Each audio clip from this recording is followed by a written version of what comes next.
Good morning, everybody. Happy Friday once again from Awesemo.com. This is the Awesemo Odds Betting Show. Myself, Ben Raza, here with Julian Edlow. Same as always. Same thing I say every week. Happy Friday, sir. Happy Friday, sir. Ever since college hoop starts, we are now locked into a little bit more to talk about, which is nice because I don't have that many takes on the NFL anymore unless a team winds up on Saturday night having no quarterbacks due to COVID. Then you bet on the other team. Otherwise, I don't have that many takes anymore. We're going to have takes. Half the show is going to be devoted to me just complaining about betting the Bears last week. I was with you. On this show. Thanks, man. I duped both of us into betting on them. And it was one of those situations where I was already angry and I was ranting to May about this is going to push. And this is the worst push I've had in a while. Nope, no pushes, just lose outright. But we will get to that later in the show. We are going to talk some college basketball. We're going to talk a little college football. Certainly, we're going to dive into Odd Shopper. But I do want to just ask you quickly about what we saw last night. Obviously, the Rams just absolutely handled the Patriots. They're a legit threat to win the West. It seems like unless I'm missing something, the Patriots are basically done. What did you make of it? Do you agree with both of those statements? Yeah, in terms of the West, I mean, it's going to be exciting. Losing to the Giants at home doesn't help you stay in that race. But, they got the Jets this week. They're going to win and have the same record as the Rams. They just lost the head-to-head. So that game in Seattle, Rams-Seahawks, is going to be a huge game that might be for the division by the time we get around to that. So that'll be interesting. The Rams are really good defensively. The Seahawks are getting better defensively, but they're not quite on that level. Two really good teams, two different teams, but two teams that can contend in the NFC that is pretty open. Saints, Packers, Bucks maybe, but it's an open NFC compared to the AFC. It feels like. As for the Patriots, yeah, they're done. They were done before this, but this just kind of officially made it happen. I was on the under 44.5. I was on Cam's under 185 passing, which maybe could have been a sweat if he was playing garbage time, but that offense was like watching Navy in like 1932. It was bad. Woof, man. Like, how many times were they going to trot Cam out there and try and do the same thing? First down, sack. Second down, maybe Damian Harris gets the yards back. Third down, first of all, get the receivers to the sticks if you're really trying to pick it up. It's like 3rd and 12, and you're throwing 4 yards to the receiver, but they're incomplete anyway. So, like, that was a mess. The Patriots offense is not good. I would, as a Patriots fan, and I've said all season, I'm reasonable. We deserve this. It's a rebuild year off of a long period of success, and the Patriots haven't handled it all that well, frankly. So the Patriots deserve to be here. But with Stidham in the game very briefly, and most people probably didn't watch it because that game was over, he looked decent. He got the ball out quick. Cam wasn't doing that. So I think it's time to look at Stidham. Belichick vehemently denied that and said that Cam is the quarterback after the game. The season's over. I think the official number is 6% chance to make the playoffs, but you're not making the playoffs if that's the offense that you're going to trot out there against the Dolphins defense next week. Mm-hmm. So get a look at Stidham. That's my take on the Patriots. If Cam is out there, keep looking at maybe some underpassing props because he has now stayed under 175 yards in 9 of 12 starts. And he never throws multiple touchdowns. You can forget it. Now those lines are juiced, but he hasn't done that in like a full year. Yeah. So it's just an offense that I'm just happy. Like I said, finally, I think the Bills, Dolphins are chasing them, but the Bills are looking very solid for me. And I really need that. And it's nice to have the Patriots not nipping. They were starting to show a little form. And honestly, that season, I'm not saying that it would be all different, but when Cam fumbled against Buffalo, that was a huge swing. That was the swing. I do think there was a chance that they could have stayed relevant even later. But just not a great team. And we'll like I said, we'll shelve them. We'll get back to some NFL. I do want to ask you, we had a good question from Chad, and we will get to this. who our predictions are maybe for these NFC wildcard spots. We'll get to that later in the show because it is starting to take shape. But I do want to transition quickly to the hardwood. We're going to college basketball. It's not something that everybody's into, but I tell you what, for betting, for odd shopper, things like that, there's so many lines out there each and every day. I know, Julian, you're way in depth dropping plays. I'm in our premium chat dropping some egregious plays. It's not the best Fridays. It's certainly not a Tuesday or whatnot, but just what have your thoughts been on the season? Duke is now canceled non-conference games. We've got a lot of cancellations. And then did you even look today? I know it's very early in the morning. I have looked. I'm always a day ahead. So like Okay. Thursday night, I'm looking at Friday. Now I will Tuesday and Wednesday, I probably put 10, 12 plays out on Twitter if you include some live lines that I threw out there. Nothing for me yesterday, although when the Patriots was over, I did get in on San Diego State and that hit. I didn't put that one out. Sorry, but I don't see that much I like today, honestly. It's getting to the point where I'm taking like half of the week off for college basketball, and the days that I am in, Tuesday, normally Saturdays, although I don't love tomorrow that much. There's usually like 3 days a week that I'm going to bet college basketball, and I'm going to have like 6 games. Like Super Tuesdays have been fantastic. I'm all about them. I can't wait for this Tuesday. I don't even know. I haven't looked yet. I'm excited to look. But yeah, it's more days with, a heavy amount of plays than just 1 or 2 a day.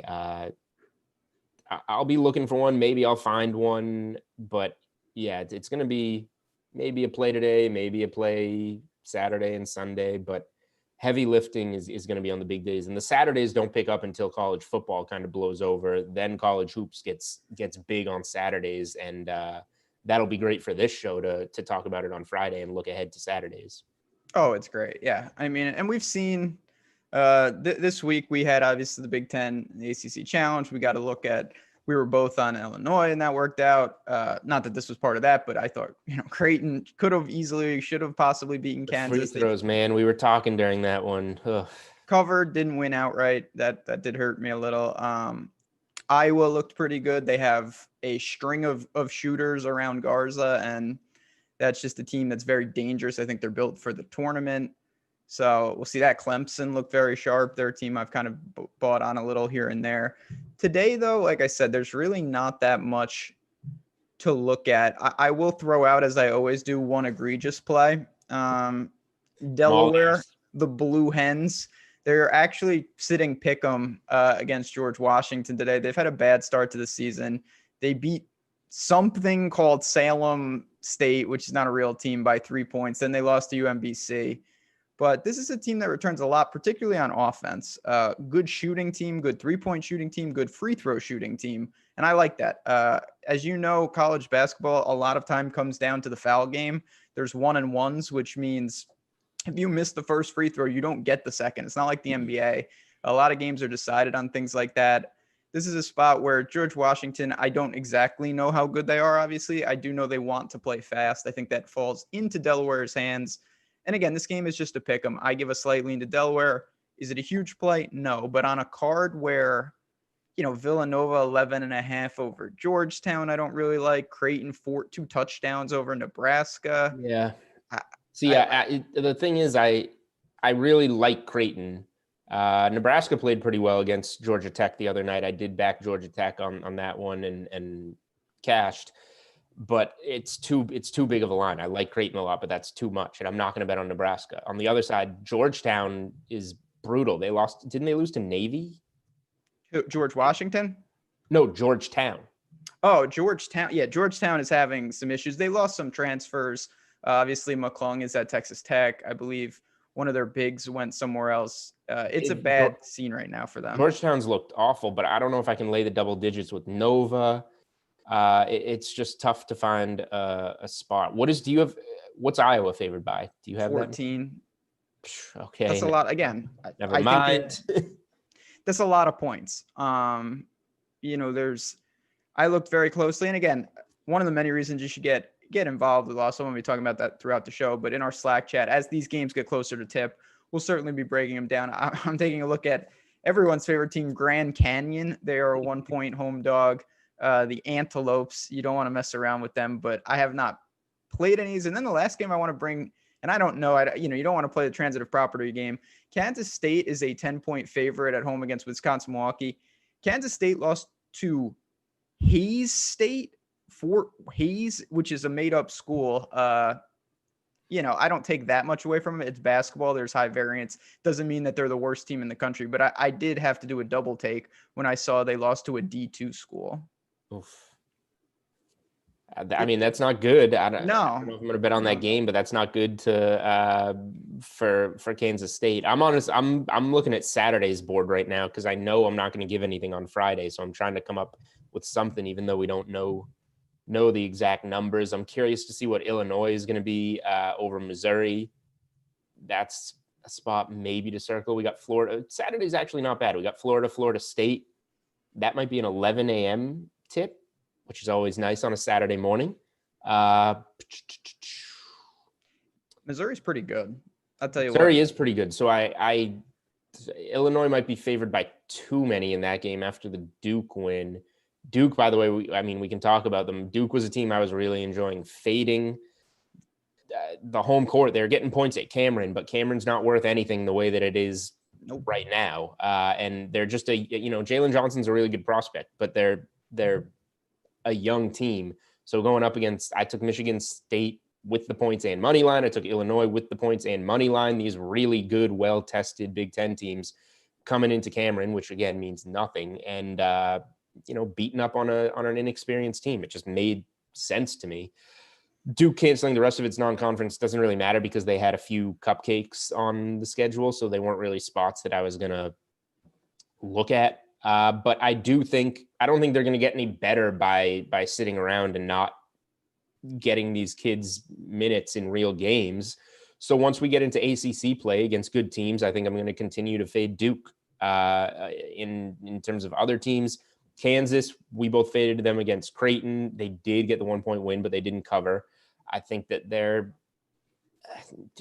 they just don't quite have enough talent. They lost a lot in Dotson and the big man Azubuike. So there's that. Then there's Kentucky getting blown out by Georgia Tech last Sunday. Kentucky is just too young, too raw. They're like Duke, except more young and a little less put together so far. So those blue blood programs, I think, are good fades at this point in time. And Kentucky has Notre Dame, who's not a team that I love, on Saturday afternoon.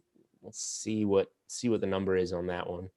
Yeah, I think, just in general, one of the things that I've done to begin college basketball is just look at, and I don't, of course, every team is different, but generally it would reckon with COVID that these teams that are young, they didn't have as many opportunities to play together. And obviously Kentucky's got the blueprint for how you do this, and you start slow, and by the time the tournament comes, you're a different team. But Duke usually doesn't do this, and there's several other teams that are just trying to learn on the fly, and they're playing teams that have played, you can see when you watch Baylor and you watch Illinois and these teams know what they're doing. And even Gonzaga. San Diego State, I'll use them as an example. They had a huge year last year. They lost 3 big-time starters, and they really brought in nobody. A couple transfers that are playing off the bench, but they're all seniors and juniors now in their starting lineup. And just the chemistry of this team, I don't think they're the most talented team, but boy, does it show. And in a year like this, I think that matters now more than ever, just because so many teams just didn't have that opportunity to gel early in the year. Yeah, San Diego State, I backed them with the points against UCLA. They won outright. I did get in last night. I think that now that was, I think they won by 12, but it was really a blowout in the second half. I think that the bookmakers are gonna catch on San Diego State moving forward. That might have been the last time to get good value on them. I hope not. We'll see. If they're undervalued again, I'll take them because they're very solid. Scrolling through Saturday's board, you said you liked Clemson. They have Alabama in a pretty good game on Saturday night. I'm hoping we see that game on a different playing field Soon on enough. January 11th. But Clemson, Bama, Clemson, I'm only worried about. They do look good. And one of my only losses on Wednesday, I took Maryland +2 against Clemson. I lost that in like 5 minutes. So that was fun. But Clemson's really good, but are they going to be overvalued now going against a solid Alabama team? And that's kind of what we're weighing. I think obviously a natural thing is to overreact to each game because we don't have that much data. But again, this is what we're going to do. And I do also want to throw out there and I unfortunately am in New York, so I cannot play. If you're in a state that plays CBB DFS and you want to play, Matt Gajeski, our partner in crime here, is working overtime to put out projections for these slates. So if you want to play, stop on over and check out those projections for college basketball. They will help you. Incredibly important because, I mean, it's hard enough on the betting side to sort through who's playing, who's not. On the DFS side, it's even more important. I will say, if you can put the work in, and you do have to put the work in if you want to play college DFS, any sport. I'm in Massachusetts, so I cannot play, but I am in Rhode Island from time to time. I was in Rhode Island over that Thanksgiving weekend, and I played a couple college basketball slates using the Awesemo projections, and I did very well on one of those Friday or Saturday college hoops slates. Just going through the projections and putting together a solid, what I felt was like a cash lineup kind of deal, and it did very well in tournaments. So definitely check those out if you are able to play college basketball DFS. No doubt. And obviously we're gonna move it to college football now, and then we'll move to NBA. See, Freudian slip, because what I wanted to say is, as you see on the screen, our man Tyler behind the glass got it up there. $1 for an NBA weekly pass using the promo code Caruso. So you get in for a week. I mean, come on. I don't really have to sell this. It's just an obvious thing that you should do. We have the whole team. We're super excited for preseason and just NBA in general. I know, Julian, you're much sharper NBA better than me. I dabble here and there, but that's one of your bread and butters. I'm assuming you're very excited for both the DFS and betting side of it. I am. And one of the things that makes, that I do in NBA that makes me sharp is you just wait for injury news and pounce on props. This year, you're going to have a lot of it. It's not sharp. It's just taking the layups and it's paying attention to the news and being quick. And it works. So it simplifies, when you play DFS, you're reacting to this injury news, but then everybody has the time all the way up until lock to react to that injury. And you also need to work as a string with your 8-player lineup to all hit to cash. When you simplify things and pounce on a prop right when injury news hits, you're just focusing on one player. There's no, the line's going to move leading up to tip presumably on that player's prop, but you get it at a better number. It's just different. It's different than DFS. You just simplify things. So I'll bet things. I do like betting trends like quarters and halves. Some teams show up slow, some teams show up fast. That'll be stuff I'll be looking at, getting some early season data and putting plays out there. But for the most part, what I'm most excited for, especially this year with the abbreviated off season, there's going to be guys resting. Even though the NBA has put in place a protocol to fine teams, there's going to have to be guys resting because LeBron's been off for like a month. He's going to need some rest. You play player props when big names are out, and that's where you make the majority of your profits for the season. It's going to be wild. And like I said, it's getting started. We got Ship My Money and Greg Ehrenberg doing some live before lock for NBA preseason. It's here. So no better time to get inside. The tools, projections from Alex, best in business. Great time. I know, chat. You're excited. I'm also a Knicks fan. It's times are tough. As they always, Knicks Jets is just insane. All right. Little college football. We're winding down here. Obviously, they're taking, similar to college basketball, games are getting canceled left and right. I've wrote multiple articles only to have them be rendered useless. Ohio State didn't get enough games. They're scrambling. They're changing the rules for them. But there's a couple games tonight. We've got UTEP in North Texas. That's really bad. Nevada, San Jose State. That's marginally bad. And then we got Arizona State, Arizona. That's bad, but at least it's a major conference. I'm going to throw out So Arizona is the team I want to talk about, Julian. And then floor is yours. We could talk Saturday, and then we'll get to the NFL. But I just want to bring this to everyone's attention. So Arizona, they're very bad, but their quarterback, who I'm a fan of, is Grant Gunnell. He has been out several weeks now with a shoulder injury, and their offense has really stalled. They're throwing a true freshman in there. I assume, and we do not know, but keep an eye on his status. I thought he was going to play last week. He warmed up. He did not play. If he is back in there as an 11.5 home dog in a rivalry game, I think that Arizona is very live in this game, certainly live to cover it. Arizona State is not great either. And I really think just when you sever a team with their quarterback like Arizona, they just can't function. Now, the offensive line has protection issues, but if Gunnell is back there and he's good to go, I will back this team at home plus 11.5. So it's just a perfect situation for an if statement. If he is good to go, I'm betting Arizona. If he is not good to go, I will stay away. Simple as that. Sounds good to me. I have no idea who this guy is. I know nothing about any of these teams playing on Friday night, so I'll trust you there. It's just a team that doesn't have. This is not like the NFL where you just like go and try to get a backup. They don't have a backup quarterback. They were forced to move to a true freshman, and they have scored 13 and 10 points in recent weeks. That first game they played USC, they lost 34-30. Gunnell played, and USC is actually probably the class of the Pac-12. So this is a team, again, Arizona State has only played twice. They're 0-2. Arizona is 0-4. I don't know that either of the teams should be double-digit favorites. So that's another reason to kind of, for me, back the dog in a rivalry game. That makes sense to me. I'll be paying attention to that. This is a weird week. So much is getting axed. I'm kind of done-ish with college football. And you know me, I bet mostly on bigger games like college basketball. I'll dig deep with you and get down on some of these weird teams, Blue Hens and whatnot. Yeah, Blue Hens, let's go. Football, I don't really do that. I just want to bet on bigger games that I'm watching and enjoy and that I, see so that I know kind of what I'm betting on.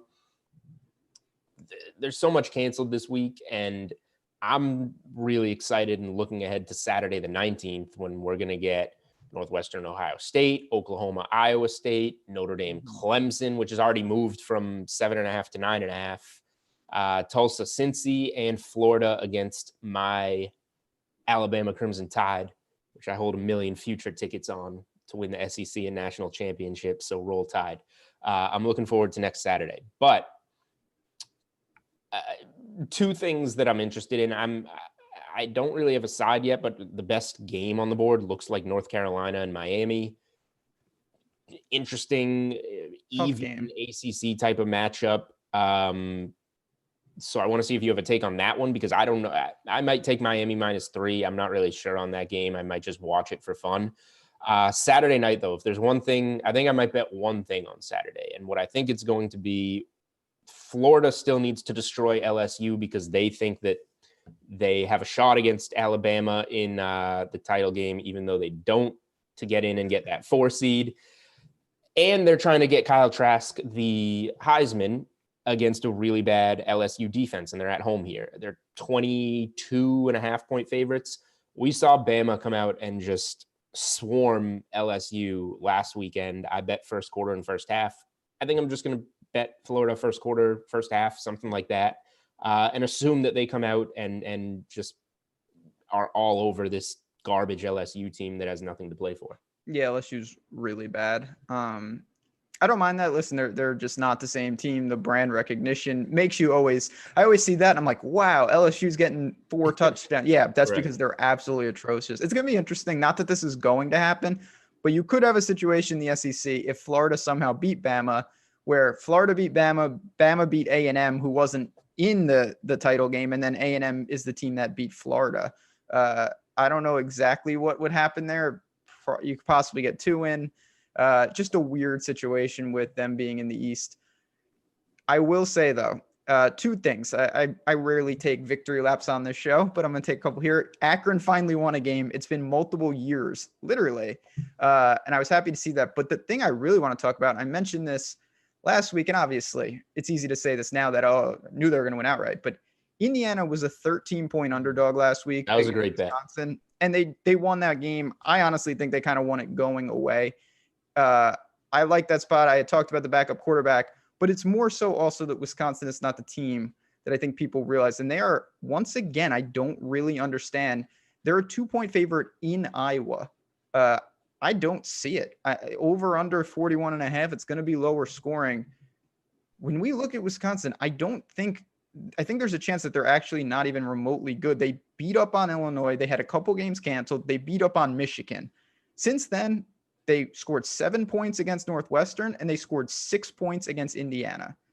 That's all we have on them. And now they play an Iowa team that they're not the best team in the world, but they are 5-2. They've obviously had a number of games, and they've won 5 straight. To me, I don't get it. I don't understand why Iowa is not favored in this game. Like I said, are they beating up on the best teams in the world? No, but they have looked good. They have won 5 straight. And to me, Wisconsin is a team that is absolutely fraudulent right now. I took advantage of it last week with Indiana. I'm going to do it again here with Iowa. Did you sprinkle any Indiana money line? I had a little bit, not as much as I should have, obviously. It's easy to say that now, but yeah, it was just nice to see a game. The best feeling in the world, obviously, you want to cash the tickets, but it's when a game goes exactly how you actually thought it would go. Like I watched that game, and it was the game plan that I wanted.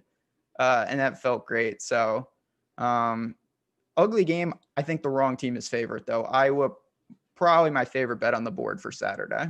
Yeah, I did wind up taking Indiana plus 14 at the end, which was a cakewalk. I kicked myself for not sprinkling on the money line. You just convinced me. I'm going to bet 2 things on Saturday now. I'm going to bet Iowa, and I'm going to bet Florida first half or first quarter. It is nice when those plays just go like right to your analysis. Like I tweeted that out last night with a clip from my Cam Newton under passing yards. I gave out all the stats. The Rams are the best team, allow the fewest passing yards per game. Cam Newton stayed under this so many games. He's had this many passing yards, blah, blah, blah. But then the last clip was just, and when the Patriots are down big in this game, they'll turn to Jarrett Stidham as they have been recently.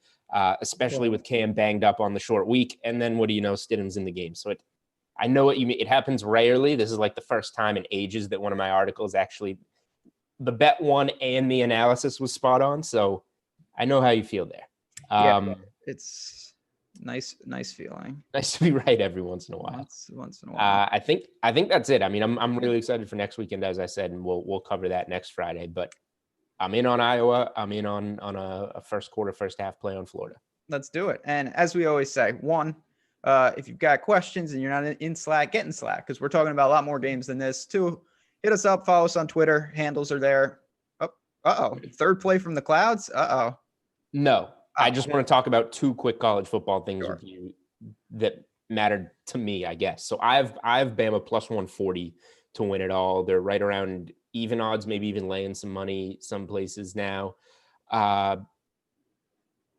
Do you think Alabama is a good bet at like even money to win it all, or do you like going elsewhere? So I think they're fine. What I'll say though is that sometimes you can get better value just literally parlay. Like if you have the ability to open parlay, you just parlay Bama and Bama. Yes.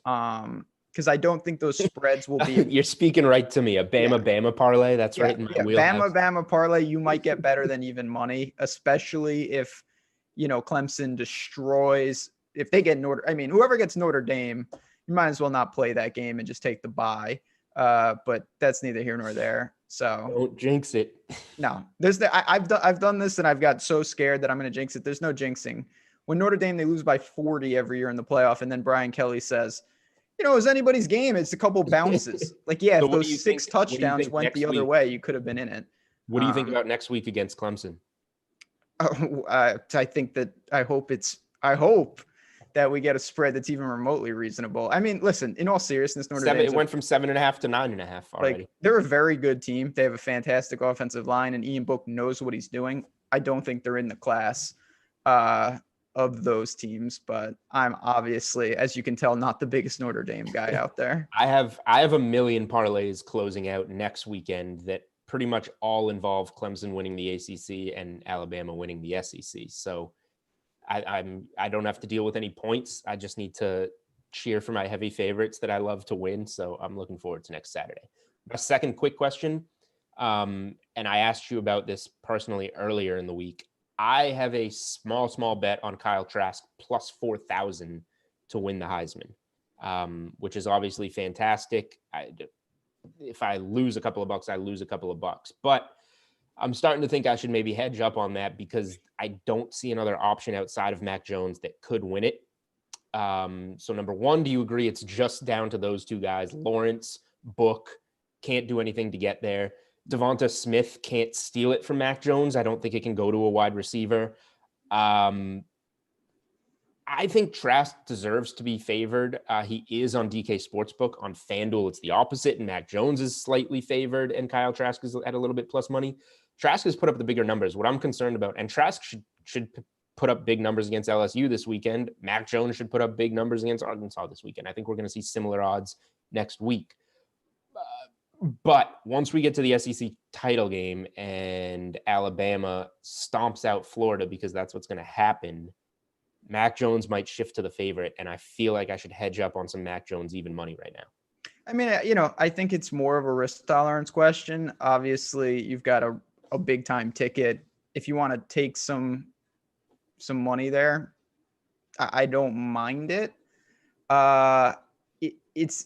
It's just I do think there is an element though where people have some Bama fatigue just in general, and it's like, well, Mac Jones is really good, but he's playing with Devontae Smith and Najee Harris, where not that Florida doesn't have talent, but Pitts maybe, but like Kyle Trask is just doing it. And I do think that helps his cause. He's kind of come out of, I don't want to say nowhere, but again, it's the Bama QB. It's just like, it feels like a plug and play in a lot of ways. So it's not to take away from Mac Jones, but I do think if they hold steady that Kyle Trask will be raising the trophy. It is kind of like Joe Burrow last year, except LSU was just dominating everybody, and Florida instead is just a very, very good team this year rather than a freight train. But yeah. I don't know. I kind of agree with you in some sense. And Bama is boring, especially since they're gonna win the SEC championship game by like $1 million and then win the college football championship. So yeah. Yeah, I just think you go from Hurts to Mac, whereas Florida hasn't been as relevant. Certainly when Felipe Franks was there, it wasn't. They had some down years. I do think that people are now looking at, when you think of Florida football, you immediately go to Trask. Trask is like a one-man guy carrying that team. Not that that's the case, but it feels that way. When you look at Bama, you just look at a team that's got absolute monsters on every level. The defense certainly isn't what it used to be, but it's to me, it just rings a little differently. So I would probably hold. I would never fault anyone for taking a little and kind of free rolling it. So that's my main question is I won't be mad if I put some money on Mac Jones at even odds and lose it and take out of my big Trask profit. I won't be mad. I'll be mad if somebody else wins it. There's no chance somebody else is going to win it, right? No. Justin Fields. So my big Heisman position was on Justin Fields. He just hasn't played enough. He can't get it. It's impossible. He just didn't get the opportunity to get it. Mm-hmm. There's nobody else. So it's a two horse race, and you've got great odds on one of them, so you'll have the opportunity. That's all I'm checking in on. There we go. All right. Halfway through. Here we go, folks. Are you ready? We got a lot of Sunday football games to talk about. We've 14 of them on Sunday, 7 at 1 o'clock, 6 at 4 o'clock, and then a night game. First thing, I do want to give a quick shout out to OddsShopper. If you haven't been there, oddshopper.awesemo.com. You guys know it is the place to be. You can see all the lines from the different sports books, find the best value. We have the player prop section. I've been writing up that daily prop of the day. It's been good lately. The reason it's been good is because I go to OddsShopper and I look and I find the best value on the board and I write it from there. So if you want to do that, if you want to emulate that, get to the player props, you search by player, and then you can click right into the matchup page as well. You see the movement, all those things. But I want to dive into some games. Like I said, there's a ton of them. I want to actually start with certainly not a big time game, but I always love to pick your brain on how you envision the slate, particularly with teasers. So Seattle's coming off just an absolute garbage loss The Jets, I don't think we need to dig into what we saw last week against the Raiders. It's just pathetic. It's just under 2 touchdowns, 13.5-point favorite for Seattle. Do you do anything with a game like that? Do you leave it alone? Do you tease it? What do you make of, obviously, the Jets once again just being in a horrible position? Seattle should cover its leg of a teaser if you get them down to 7. I'm not going to. You can look at the Jets 2 ways. Like, they beat the Raiders. They just gave the game away. Cover 0. Because they want to lose. So the safe thing, the Jets might show up to play and compete, but they're going to lose in the end. So the only safe thing with Seattle is the money line, because the Jets, even if the Jets are winning the game, they'll lose the game. But I don't think the Jets are good enough to beat Seattle. They pulled it off against the Raiders. They're not good enough to pull it off in Seattle. So look, what are you going to do with like a minus 700 Seahawks money line? Yeah, nothing. Pretty much nothing. But if you're like me and you dive into these monster favorite parlays, like I've put the Seahawks together with like Alabama next weekend, Clemson next weekend, Ohio State next weekend. Like if you put those 4 things together, you're at like minus 110 or so. Like it's a square parlay. It's a 4-leg parlay that gets you to standard 110 juice, which isn't advisable normally, but I feel strongly that those teams are absolutely going to win because they need to win and the Jets can't win. So stuff like that is where you use it. I'm not doing anything with Seattle. Seattle is if you still have them, they're your survivor pick most likely. Correct. In terms of teasers, there's a lot of numbers that work this week, and sometimes that means it's a good week. Sometimes it means it isn't. I haven't really decided this week. The Dolphins had a touchdown. The Dolphins are the best team in the NFL against the spread. However, when you put Kansas City into a teaser and just need them to win, Pittsburgh just lost and they're underdogs on Sunday night in Buffalo. So if Kansas City wins, they're sitting back watching that night game, rooting for Buffalo, saying if Pittsburgh goes down one more time, we slip into the 1 seed, which we talked about last week is a massive deal because it's the only seed with a bye this season compared to the top 2 seeds getting buys in previous seasons. So Kansas City getting the win in Miami, I think that's a spot that we can trust. Then you got Tampa 6.5, perfect teaser number against Minnesota. Minnesota's been all over the place. Tampa's secondary has been really bad. I think coming out of the bye, Tampa cleans it up a little bit. Just because they have to, and put up a lot of points on Minnesota. I think they win. So like maybe a Kansas City, Tampa. Tennessee is going to be one that catches everybody's eye against Jacksonville. Got to beat Jacksonville. But the Jags have played the Packers tight, the Vikings tight in recent weeks. Like that one makes me nervous. And Tennessee only won that game by 3, came right down to the wire back in week 2. A lot of these teaser pieces make me pretty nervous. I'm not touching Saints Eagles, which is at 7, because I don't trust Taysom Hill enough. And then what's Jalen Hurts going to be? I like Jalen Hurts. Obviously, you see how much I like Alabama. No film on him is not going to help the Saints. That's a weird spot. Green Bay should beat Detroit. Green Bay, Kansas City, and Tampa are 3 teaser considerations. I don't know if I'm necessarily going to do anything with them. Yeah, I mean, this is the time of the year where it gets a little tricky because you've got certain teams are out of it, certain teams need wins, but it doesn't always translate. I mean, you can talk about so many times where in week 17, one team has nothing to play for, another team has everything to play for. Doesn't always work out like that. I do think you can look to some of those, particularly I feel confident that Green Bay finds a way to get it done. I don't trust Detroit at all. With you, New Orleans and the Eagles is a fascinating game. I think more on the DFS side. I want to see what the books do with the player props. Obviously, it looks like we're not going to get Breeze. If we did, the minute Breeze comes back, Kamara's reception total needs to be hit. Yes. That is something that we need to react to quickly. I guess I want to ask you, I know we're straying a little, but like, do you have any idea how Jalen Hurts is going to impact Sanders and Rager or any of those guys in terms of the player prop market? Not really. It's hard to tell. Wentz has been awful. So like the passing numbers can't really get all that much worse. It's not like Wentz had a go-to guy and was like jacking up his numbers or anything. And it's not like Hurts is going to come in and give a significant boost to anybody, I don't think. So I think things should remain pretty much the same, and maybe we'll learn a lot from this game. I'm interested in maybe some Hurts props. I want to see what his rushing number is. I guess Hurts props, I'm curious to see if those seem low. Maybe I'll react to some stuff there. I do think, again, on the DFS side, it's interesting. Probably staying away from that spread. It's a tough one. And I just don't know. Maybe live. If we see that Hurts is just ineffective, I think you can tell against the Saints defense. But that's neither here nor there. Do you have any interest? I want to put the teaser conversation to bed just a little. Are there any dogs that you would be interested in moving up? Whether it's the Giants or the Raiders, the Chargers, Washington against the Niners, you get up to 10. Any of those type of teams pique your interest? Jacksonville north of 2 touchdowns if you want to go the other way, or are you tentatively maybe looking towards those favorites?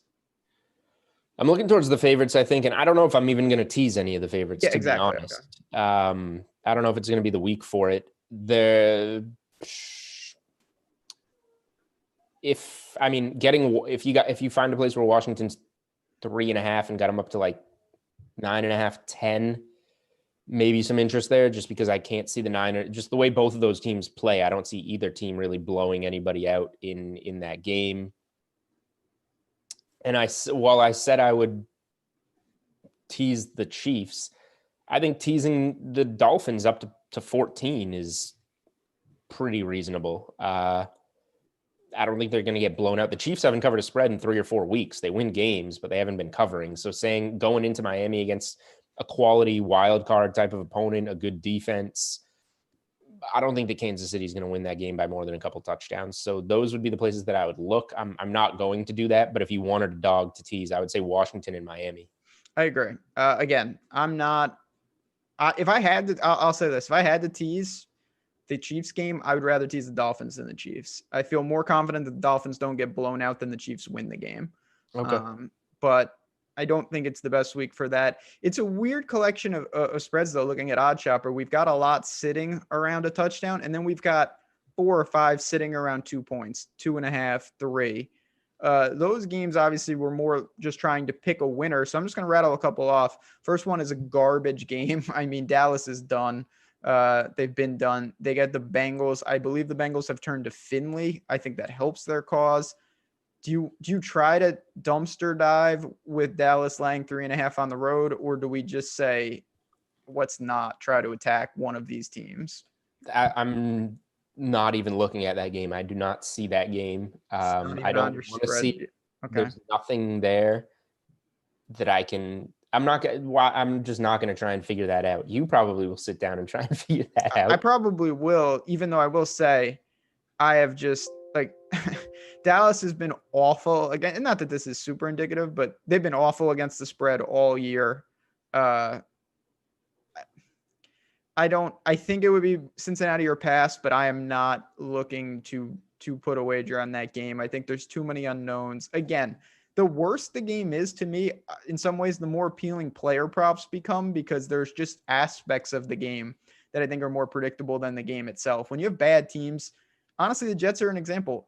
They find stupid ways to lose the game. The Bears are another one. Like teams like that, they can't get out of their own way. And it just makes it very difficult to bet something as large as the game itself. I know that sounds kind of crazy, but you can take smaller micro shots within a game like that, and you only need to get one aspect of the game right.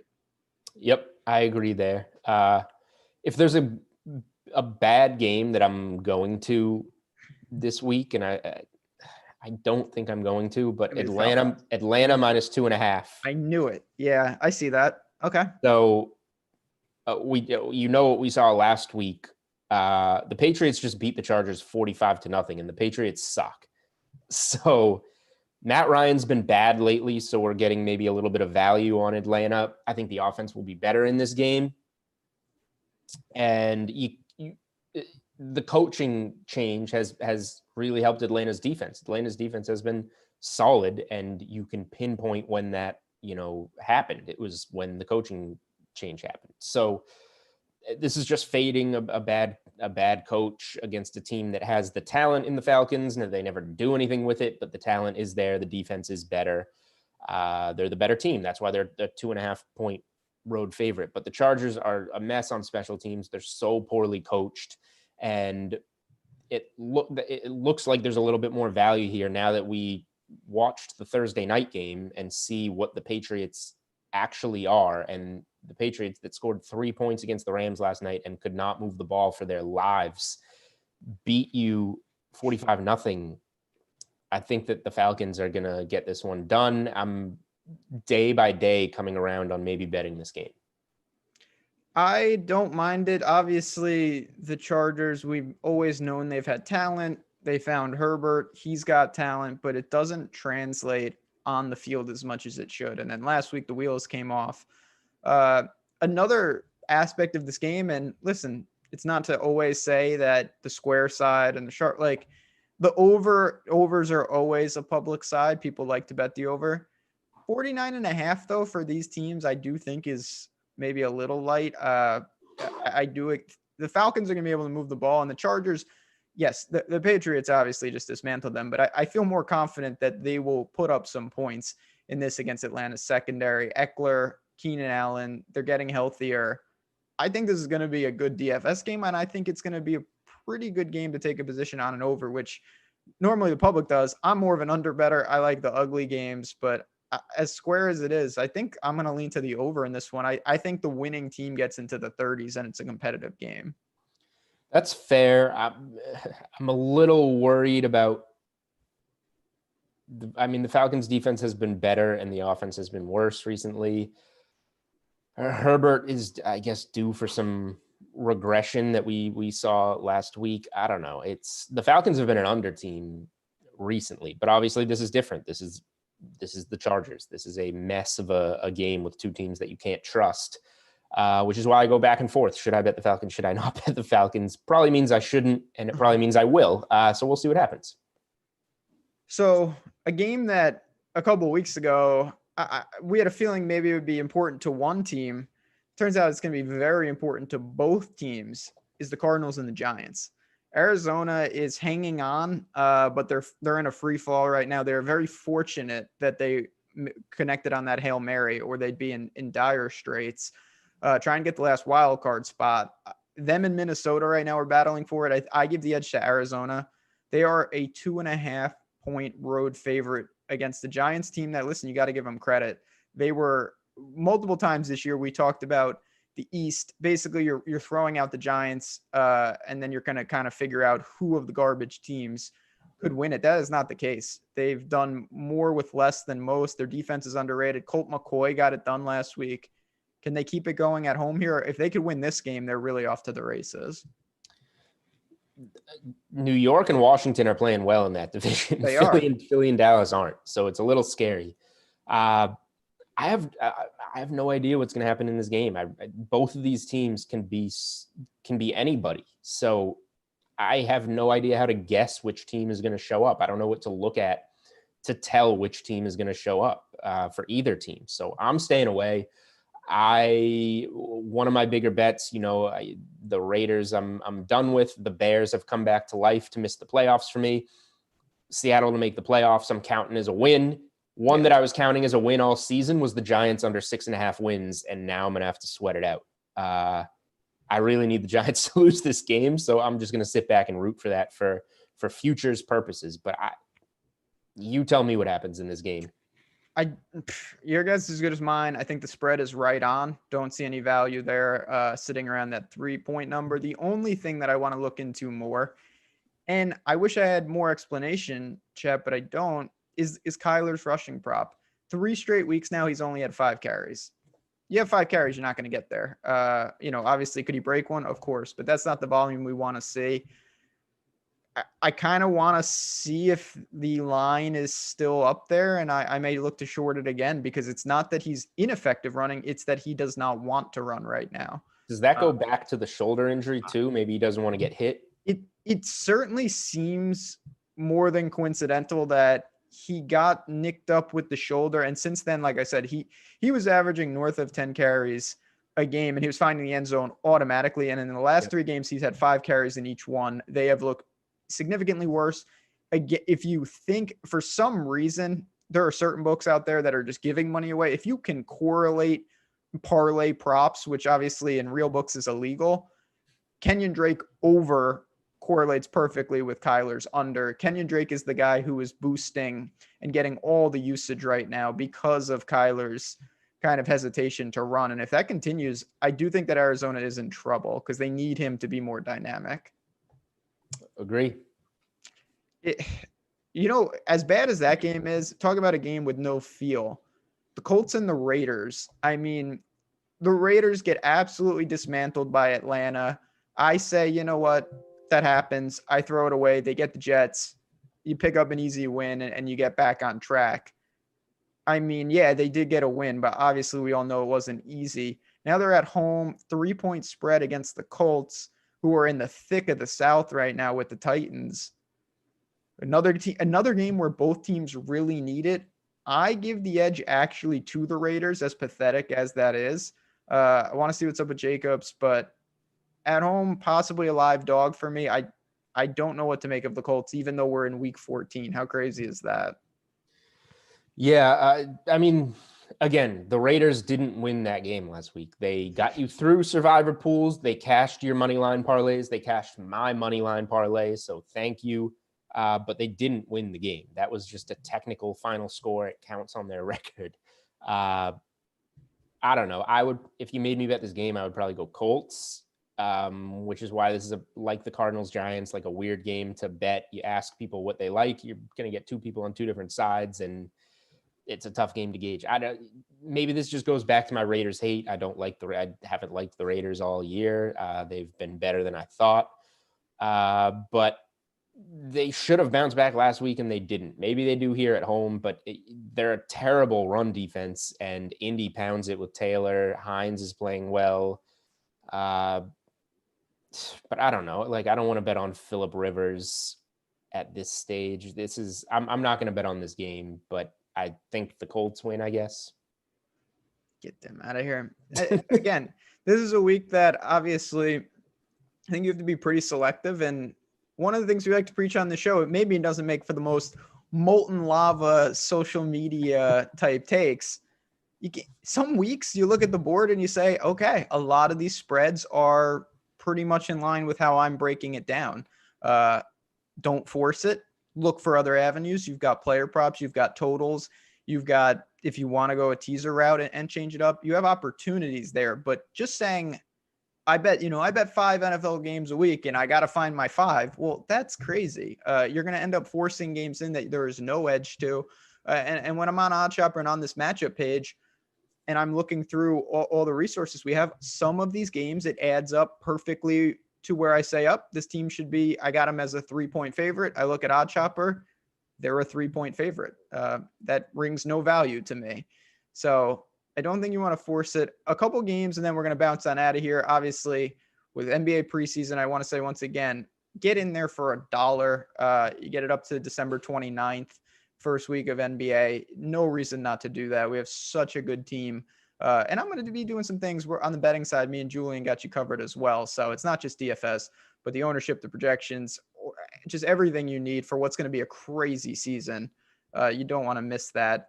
I want to ask you, though, about the night game and also about the Monday game. The big game, Steelers coming off. It was a matter of time. I didn't think it was going to be Washington, but I'm not also shocked. Now they're a dog against Buffalo, who's a good team. Do you think Bud Dupree going down made a huge difference? Do you think it was just playing multiple games in a short span and it caught up to them? Where are the Steelers? Are they the second best team in the AFC, or are they not even that? It's hard to pick another team that's necessarily better than them in the AFC, other than the Chiefs, obviously. So maybe they're the second best by default, but it wouldn't surprise me if they're the third or fourth. It wouldn't surprise me if the Ravens are better than Pittsburgh. I've been saying all year, and it's not a hot take, like the Steelers were going to lose at some point. I had them on a couple shows. I think I said on this show, when we pick a dog, I picked Washington. You did.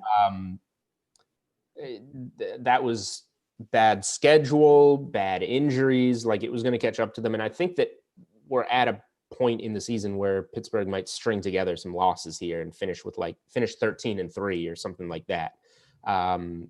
Buffalo's probably a coin flip game. They could win it. They might not. I don't think I'm going to bet on it.